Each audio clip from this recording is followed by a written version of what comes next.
Hey guys, कैसे हो आप सब। उम्मीद करते हूँ आप सब ठीक होंगे। तो चलिए स्टार्ट करते हैं हम आज का नया लेक्चर। हमने इन्वायरमेंट एंड इकोलॉजी के करंट अफेयर जुलाई तक की सीरीज़ को कंप्लीट कर लिया है। जिसने भी अभी तक उस सीरीज़ को नहीं देखा है वो वीडियो के डिस्क्रिप्शन बॉक्स में जाके उस वीडियो को देख सकते हैं। इस सीरीज़ में हम आर्ट एंड कल्चर के करंट अफेयर को स्टार्ट करने जा रहे हैं। आज हम अप्रैल मंथ के आर्ट एंड कल्चर की भी करंट अफेयर को देखने जा रहे हैं। तो चलिए स्टार्ट करते हैं हम आज का लेक्चर। आज के कौन कौन से ऐसे टॉपिक हैं जिनको हम डिस्कस करेंगे। आज हम क्या क्या डिस्कस करेंगे। आज हम डिस्कस कर लेंगे कलिंगा आर्किटेक्चर क्या होता है, मतलब किस टाइप की होती है। लिंगराज टेम्पल के बारे में पढ़ेंगे। जगन्नाथ टेम्पल के बारे में पढ़ेंगे। असुरगढ़ फोर्टिफाइड सेटलमेंट के बारे में पढ़ेंगे। साइक्लोपियन वॉल क्या होती है और ये न्यूज़ में क्या है ये हम पढ़ेंगे। उसके बाद हम दारा इनिशिएटिव है किसका, मिनिस्ट्री ऑफ कल्चर का, इसके बारे में पढ़ेंगे।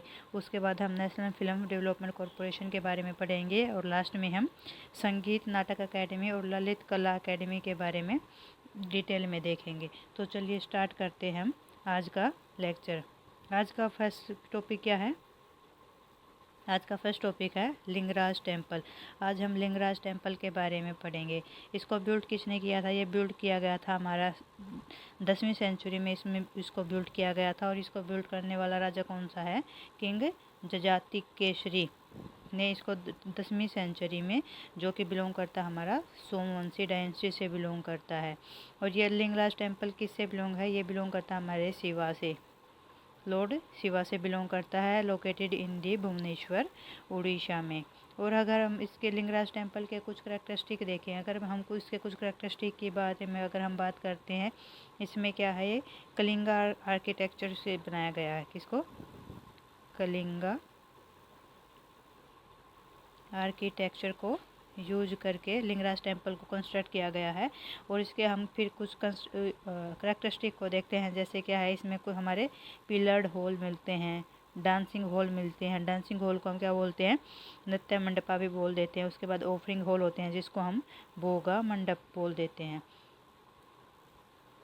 ये आपको इमेज दिख रही होगी, ये हमारा लिंगराज टेम्पल है। और लिंगराज टेम्पल के अगर मैं कुछ वैसे जो उसके सबसे जो हाईएस्ट स्पायर है, ये वाली जो मतलब इसकी जो सबसे ऊंची जो चोटी है वो उसकी हाइट कितनी है, उसकी हाइट कितनी है, उसकी हाइट हमारे 54 मीटर इसकी हाइट है। और अगर मैं इसके बारे में अगर आपको कुछ और बताऊं, इसमें क्या टोटल नंबर ऑफ़, अगर हम इसके श्रीन की बात करते हैं, इसमें टोटल नंबर ऑफ़ श्रीन कितनी है, छोटी छोटी अगर श्रीन की मिला के बात करते हैं, जैसे ये जो इस पिक्चर में आपको दिख रहा होगा, ये टोटल नंबर ऑफ़ कितनी श्रीन है इसमें टोटल नंबर ऑफ़ 50 श्रीन है। जिसमें से एक जो श्रीन है वो देवी पार्वती से बिलोंग करती है, कलिंगा आर्किटेक्चर से बिलोंग करता है, ये हमने बता ही दिया था। और इसकी मेन चीज़ क्या है, जो इस टेम्पल की मान्यता है, जो यहाँ का जो शिवलिंग है, ऐसा माना जाता है कि वो सेल्फ ओरिजिनेटेड है। इसलिए इस लिंगराज टेम्पल को है ना हम स्वयंभू भी बोल देते हैं। इसको क्या बोलते हैं, स्वयंभू बोल देते हैं। और जो यहाँ का जो सेल्फ ओरिजिनेटेड शिवलिंग है उसको एक और नाम से जाना जाता है। उसको और किस नाम से जाना जाता है, उसको नाम से जाना जाता है हरिहरा नाम से भी जाना जाता है। और इसकी सबसे मेन चीज़ क्या है कि हमारे जो लिंगराज टेम्पल है, इसकी मेन खासियत क्या है कि ये synchronization of the Shaivism Vaishnavism sect in Orissa. जो इस लिंगराज टेम्पल में शैविज्म और वैष्णविज्म दोनों सेक्ट की क्या है, अमलगमेशन इसमें पाई जाती है। तो उम्मीद करती हूँ आपको लिंगराज टेम्पल की कुछ करैक्टरिस्टिक हैं जो समझ में आई होंगी। मेन चीज़ इसमें याद करने की क्या है, एक तो क्या है, ये लॉर्ड शिवा से बिलोंग करता है, भुवनेश्वर में पड़ता है। और भुवनेश्वर का सबसे बिगेस्ट टेम्पल है ये, क्या है, बिगेस्ट टेम्पल ऑफ भुवनेश्वर। तो आइए अब हम देखते हैं जगन्नाथ टेम्पल के बारे में। जगन्नाथ टेम्पल के बारे में अगर हम बात करते हैं, जगन्नाथ टेम्पल क्या है, एक हिंदू टेम्पल है जो कि लॉर्ड जगन्नाथ से बिलोंग करता है। और लॉर्ड जगन्नाथ किसकी एक फॉर्म है, लॉर्ड कृष्णा की एक फॉर्म है, जो लोकेटेड हमारे पुरी डिस्ट्रिक्ट में है। और इसको बनाया किसने था, इसको 12th सेंचुरी में इसको कंस्ट्रक्ट किया गया था। और कलिंगा आर्किटेक्चर से ही इसको कंस्ट्रक्ट किया गया था। और इसको बनाने वाले राजा कौन से हैं, अनंत वर्मन चोड़ागंगा किंग, गंगा चोड़ा गंगा देवा इसके क्या है, किंग हैं, जो हमारे फर्स्ट राजा थे जो ईस्टर्न गंगा डायनेस्टी है ना, ईस्टर्न गंगा डायनेस्टी, उसका जो फर्स्ट राजा था वो, उसका क्या नाम है, उसका नाम क्या है, किंग अनंत वर्मन, उसका पहला नाम था, पहला किंग था ये, जिसने जगन्नाथ टेम्पल को कंस्ट्रक्ट करवाया था। कब कंस्ट्रक्ट करवाया था, ये हमारे 12th सेंचुरी में इसको कंस्ट्रक्ट करवाया गया था। और मेन चीज़ क्या है, इसके कलिंगा आर्किटेक्चर से इसको कंस्ट्रक्ट किया गया है। और इसकी अगर हम हाइट की बात करते हैं, इसकी हाइट कितनी है, जो मैक्सिमम हाइट है इस कलिंगा की वो कितनी है, 65 मीटर। और इसको एलिवेटेड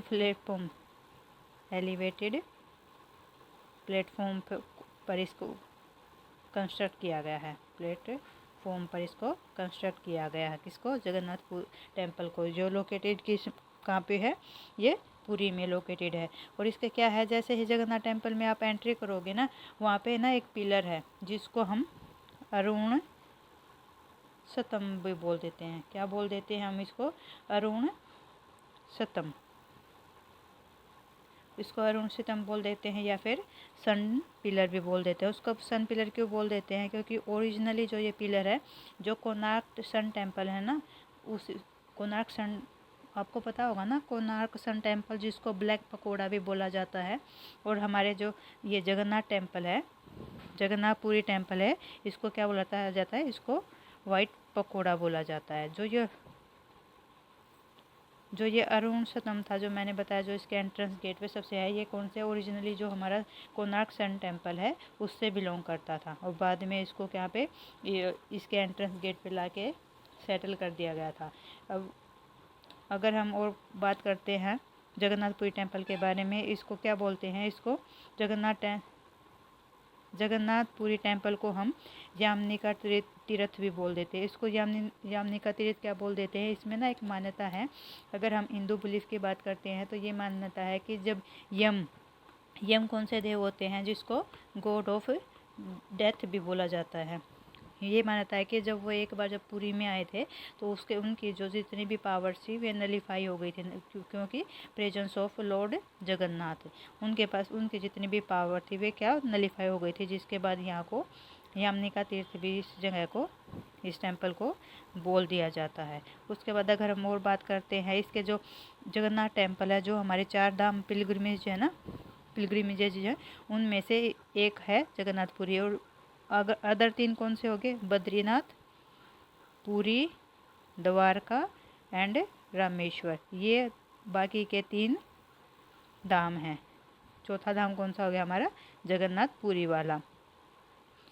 और यहाँ पे क्या होता है कि हर साल जो आषाढ़ मंथ होता है, जो हमारे जो हिंदू कैलेंडर की अगर हम बात करते हैं, उसमें एक आषाढ़ मंथ होता है ना, उसका जो शुक्ल पक्ष होता है, शुक्ल पक्ष के दूसरे दिन से, सेकेंड डे ऑफ शुक्ल पक्ष ऑफ आषाढ़ मंथ, वहाँ पे उड़ीसा में जो होता है, पुरी में एक फेस्टिवल है जो सेलिब्रेट किया जाता है, जिसको हम चैरिट फेस्टिवल भी बोल देते हैं, और इसको या फिर जगन्नाथ रथ यात्रा भी बोल देते हैं। इस ईयर उसकी मेन खासियत क्या होती है, ये 9 डे फेस्टिवल होता है, 9 डे फेस्टिवल होता है। और इसमें ना हमारे लॉर्ड जगन्नाथ के भाई बलराम और उनकी बहन सुभद्रा, उनकी बहन का क्या नाम है, सुभद्रा, उनके नाम की क्या होता है कि जो चैरिट यात्रा होती है, रथ यात्रा होती है, वो निकाली जाती है। और उसी को लेके क्या होता है कि ये जो हमारा जगन्नाथ यात्रा या फिर चैरिट फेस्टिवल होता है। और ये कितने दिन तक होता है, 9 दिन तक ये फेस्टिवल सेलिब्रेट किया जाता है।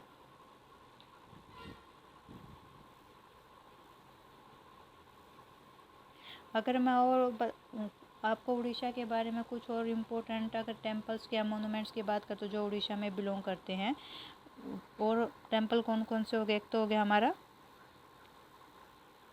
Konark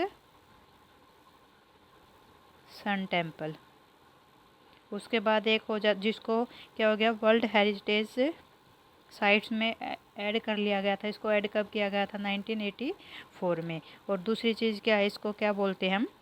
black pakora, pagoda, black pagoda. और जो हमारा जगन्नाथ टेम्पल को बोलते हैं उसको क्या बोलते हैं? उसको बोलते हैं हम वाइट पगोड़ा। और अगर हम इसके बारे में अगर और बात करते हैं, जो हमारे जो इम्पोर्टेंट मोनूमेंट्स हैं उड़ीसा के, एक हो जाता है हमारा राजा रानी टेम्पल, एक होता है हमारा तारा तारिणी टेम्पल। उसके बाद हमारी एक हो जाते हैं उदयगिरी एंड खंडगिरी केव्स। अगर इन केव्स के बारे में मैं आपको बताऊं तो ये क्या होते हैं, हमारा जो खारवेला किंग है उसने ये बनवाई थी। और ये मोस्टली क्या होती हैं, खारवेला ने इनको मोस्टली बनवाया था। और ये जैन से बिलोंग करती हैं। और इसके बारे में अगर हम बात करते हैं, इसको हम क्या बोलते हैं, जो ये केव्स होती हैं इनको हम कुमारी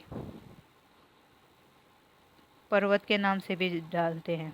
जो हमारे उदयगिरी और खंडगिरी केव हैं इनको हम कुमारी पर्वत के नाम से भी जानते हैं। और ये सब कहाँ पे लिखा है, ये सब मेंशन किया गया है। हमारा जो आथी गुम्प इंस्क्रिप्शन है ना, उसमें इन केव्स को कुमारी पर्वत के नाम से भी जाना जाता है। और ये कहाँ पे लोकेटेड है? ये हमारी भुवनेश्वर में लोकेटेड है। और इनको हम कटक केव के नाम से भी जान लेते हैं। और अगर इम्पोर्टेंट टेम्पल्स की अगर हम बात करते हैं जो हमारे उड़ीसा में बिलोंग करता है, एक और टेम्पल कौन सा है? मुक्तेश्वरा टेम्पल। और ये भी कहाँ पाया जाता है? ये भी हमारे भुवनेश्वर में पाया जाता है। और जिसको हमारी जो सोमवंशी डायनेस्टी थी, सोमवंशी, उन्होंने मुक्तेश्वर टेम्पल को कंस्ट्रक्ट करवाया था, जो कि हमारा एक क्या है? हिंदू टेम्पल है। और इसकी अगर आर्किटेक्चर की अगर हम बात करते हैं, कौन सी आर्किटेक्चर में ये बिलोंग है? कलिंगा आर्किटेक्चर से इसको कंस्ट्रक्ट किया गया है।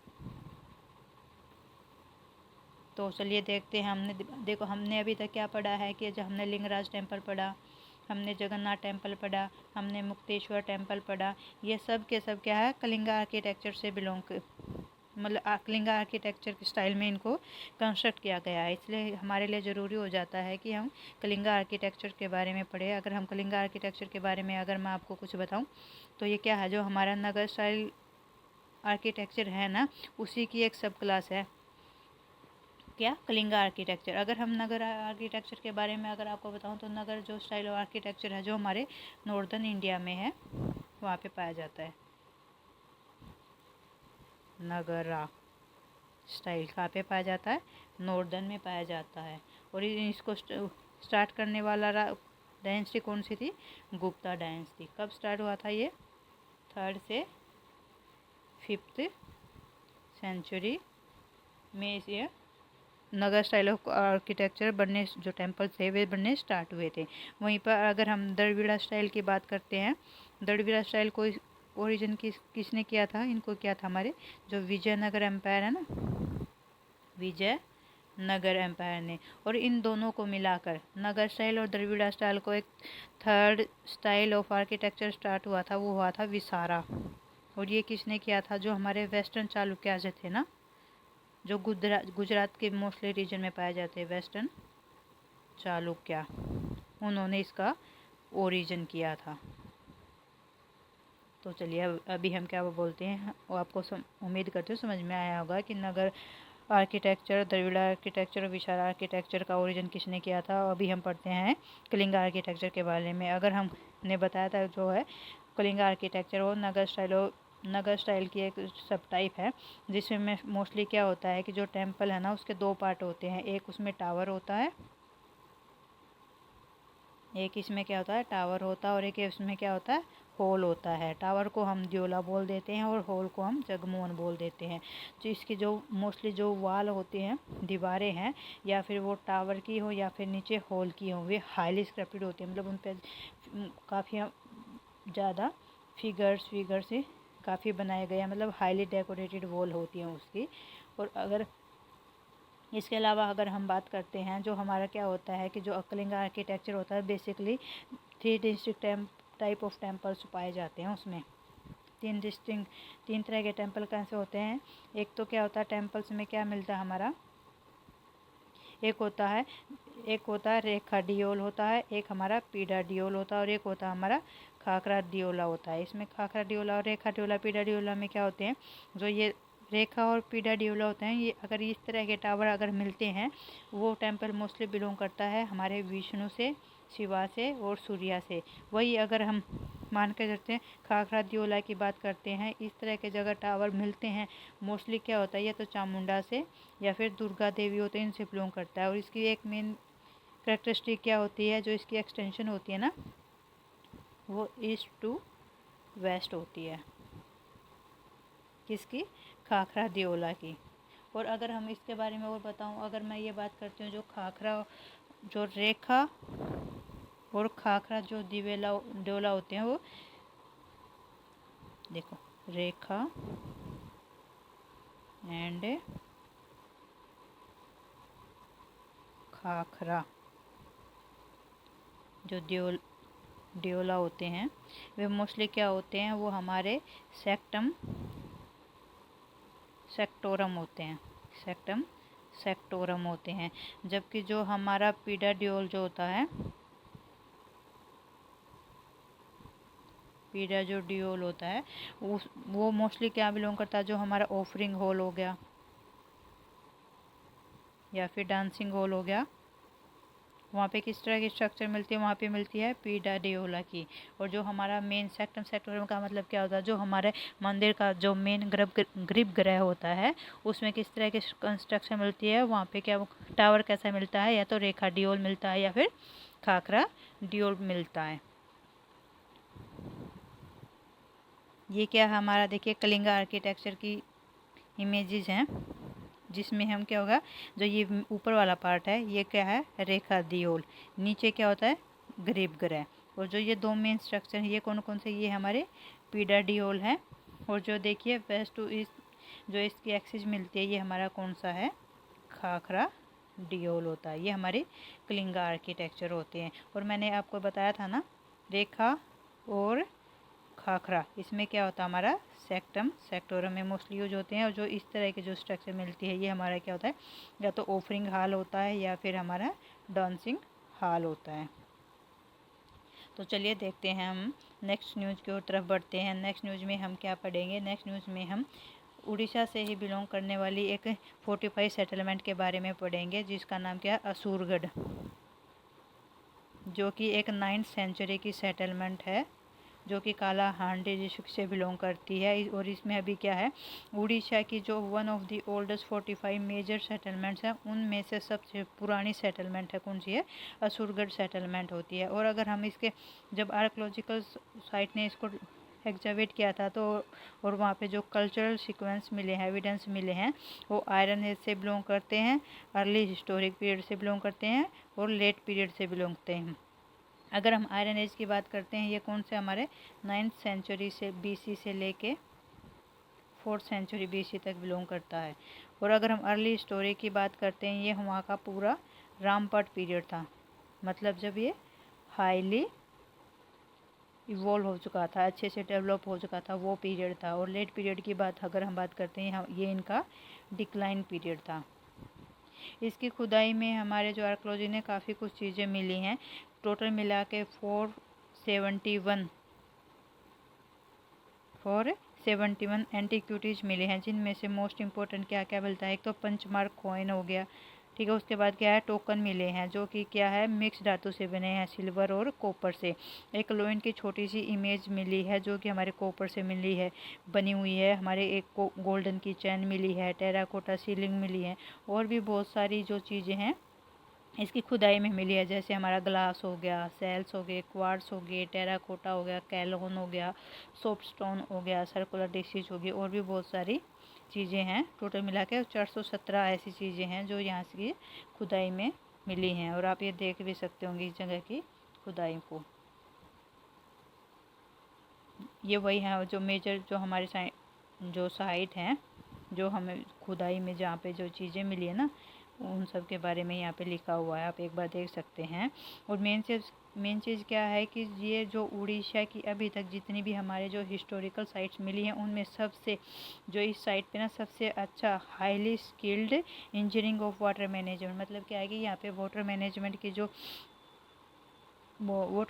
की जो सुविधाएं थी वो काफ़ी हाईली स्किल्ड थी। और अगर मैं वहीं पे अगर बताऊं उड़ीसा में ना कुछ और भी हिस्टोरिक साइट्स के अगर मैं आपको नाम बताती हूँ, जैसे हमारा एक है शिशुपालगढ़, जो भुवनेश्वर के काफ़ी पास पड़ता है, शिशुपालगढ़। उसके बाद एक हमारा है जाऊगढ़। जाऊगढ़ कहाँ पे है?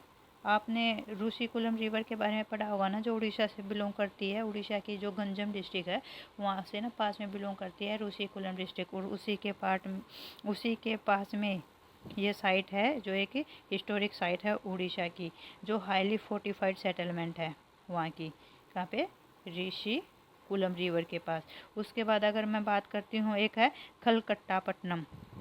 खलकट्टापट्टना, ये कहाँ पे बिलोंग करती है? ये हमारे पुरी डिस्ट्रिक्ट में बिलोंग करते हैं। उसके बाद पुरी में ही एक हिस्टोरिक पोर्ट सिटी है जिसका नाम क्या है? मनिकपट्टना, जिसका नाम क्या है? मलिकपट्टना। ये क्या हिस्टोरिक पोर्ट सिटी है जो कि बिलोंग करती है हमारे उड़ीसा से। तो उम्मीद करती हूँ आपको असुरगढ़ फोर्टिफाइड सेटलमेंट के बारे में जो भी मैंने इन्फॉर्मेशन दी है वो आप याद रखेंगे, क्योंकि ये हमारे आने वाले एग्ज़ाम के लिए काफ़ी इंपॉर्टेंट साबित हो सकती हैं। तो हम आज की लास्ट न्यूज़ की तरफ बढ़ते हैं, क्योंकि लेक्चर काफ़ी बड़ा होता जा रहा है। तो हमारे 1 या 2-3 टॉपिक हैं जो बच जाएंगे, जो आने वाले हम नेक्स्ट वीडियो में देखेंगे। तो देखिए, चलो आज का देखते हैं, हम लास्ट टॉपिक देखते हैं। आज का लास्ट टॉपिक क्या है? साइक्लोपिन वॉल के बारे में पढ़ेंगे। साइक्लोपिन वॉल क्या है? साइक्लोपिन एक 40 किलोमीटर लंबी स्टोन से बनी हुई ना एक दीवार है, जो बिहार की जो एंशिएंट सिटी थी राजगीर, उसको चारों तरफ से इनसर्कल करती है।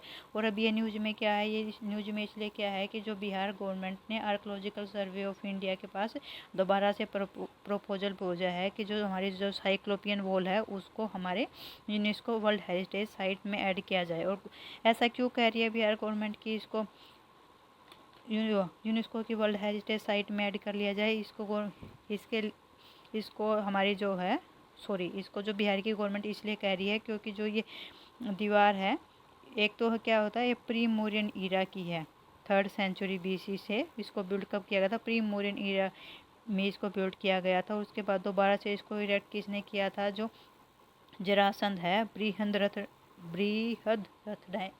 जो जरासंध है, ये कौन सी डायनेस्टी से बिलोंग करता था? ये हमारी जो बृहद्रथ डायनेस्टी थी, जो राजगीर, जिसकी जो कैपिटल सिटी क्या थी? राजगीर थी। और उसने क्या करवाया था? जो हमारी जो ये साइक्लोपियन वॉल है इसको कंस्ट्रक्ट करवाया था, ताकि जो आने वाले जहाँ भी हमारे जो फॉरेनर इन्वेडर हैं या एनिमीज हैं उन सब से अपनी कैपिटल सिटी को बचाया जा सके, उसके लिए इसने इस दीवार को इरेक्ट करवाया था। और अभी बिहार गवर्नमेंट इसको ऐड करने के बारे में क्यों बोल रहे हैं कि इसको यूनेस्को वर्ल्ड हेरिटेज साइट की लिस्ट में ऐड किया जाए? क्योंकि ये दीवार सेम लाइन पे बनी हुई है जैसे कि जो हमारी जो फ्रंटियर है, फ्रंटियर ऑफ रोमन एम्पायर की जो फ्रंटियर है ना, जो जिसकी एक्सटेंशन कहाँ से? जर्मनी से होते हुए, यूके से होते हुए जो नॉर्दर्न आयरलैंड तक जाती है। और उस दीवार को यूनेस्को वर्ल्ड हेरिटेज साइट की लिस्ट में 1987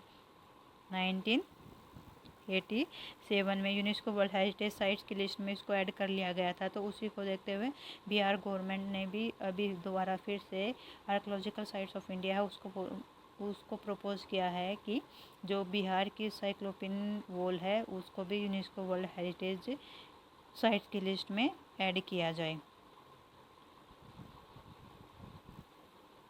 ये क्या है? बिहार की जो cyclopean wall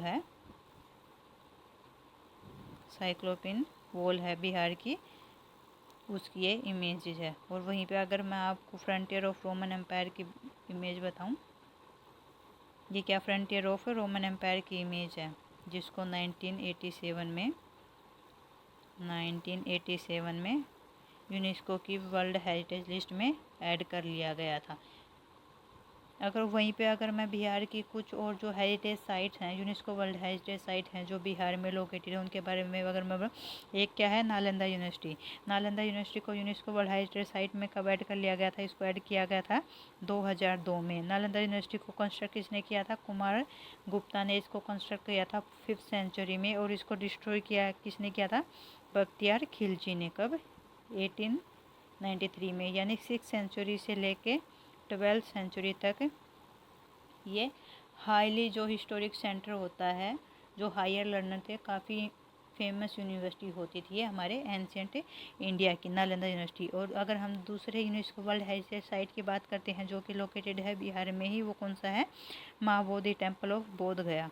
Mahabodhi temple of बोध गया। ये किससे बिलोंग करता है? पहली बात तो इसको यूनेस्को वर्ल्ड हेरिटेज साइट में लिस्ट में ऐड कब किया गया था? 2002 में इसको ऐड किया गया था।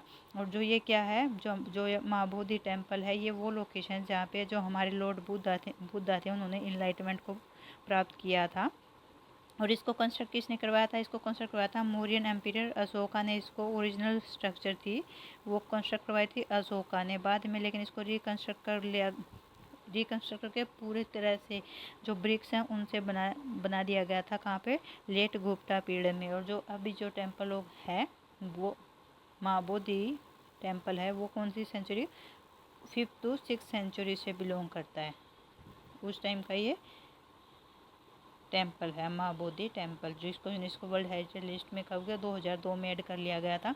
अगर हम लॉर्ड बुद्धा के जीवन से जुड़ी ही कुछ इम्पोर्टेंट और साइट्स के बारे में अगर हम पढ़ते हैं, जैसे लुम्नी हो गया। लुम्नी गार्डन कहाँ पे? नेपाल में। और ये उनका बर्थ प्लेस था। वहीं पे अगर हम सारनाथ की बात करते हैं, सारनाथ वो प्लेस है जहाँ पे इन्होंने हमारा फर्स्ट सरमन दिया था। कहाँ पे? धर्म चक्र परिवर्तन हुआ। कहाँ पे हुआ? सारनाथ में फर्स्ट सरमन। वहीं पे अगर हम बोध गया की बात करते हैं, हम बोध गया पे लॉर्ड बुद्धा ने इनलाइटमेंट को प्राप्त किया था। और कुशीनगर जो कि बिलोंग करता है यूपी से, वहाँ पे महापरिनिर्वाण यानी लॉर्ड बुद्धा की डेथ हुई थी। कहाँ पे हुई थी? कुशीनगर में। तो आज के लेक्चर में इतना ही। उम्मीद करती हूँ आपको आज का लेक्चर पसंद आया होगा। तो पसंद आया तो लाइक कीजिए, शेयर कीजिए, सब्सक्राइब कीजिए। और इसका जो आर्ट एंड कल्चर के अभी हम